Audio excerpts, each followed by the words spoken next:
funny. Robert George, who's a professor at Princeton and teaches undergraduate common law, you know it, I'm sure. He asked, if you had lived in America before the Civil War, what would your position on slavery have been? Would you have been an abolitionist? Would you have been pro-slavery? Would you have just sort of been a muddle-through person who kept your head down? And of course, everybody is going to be an abolitionist.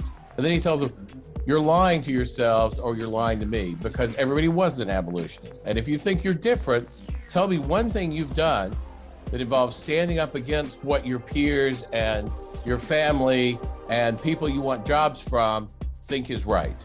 And of course, most of them don't have anything like that. Because again, most people don't do that. And you can't judge people too harshly for being like most people, but nonetheless, it doesn't make for very much in the way of incisive thought or creativity or democracy or air. Yeah.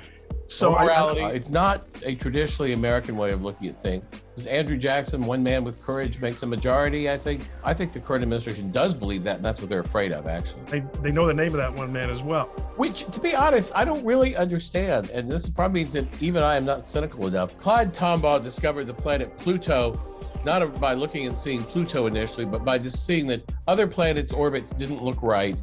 And that guided him toward what was really going on. So when I look at like Trump and the anti, I'm like, I don't see why Trump is such an existential threat to the establishment, really. And yet I see the establishment constantly acting like he is.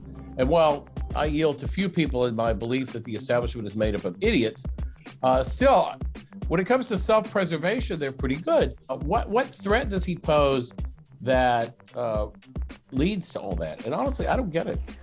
I'll tell you. Well, there you go. I want this to be a learning experience for you as well, Glenn, because he's an outsider. And regardless of his policies, he did not come through the system. He did not come through DC. He did not come through the Ivy League. He barely scratched through Wharton undergraduate. He's from Queens.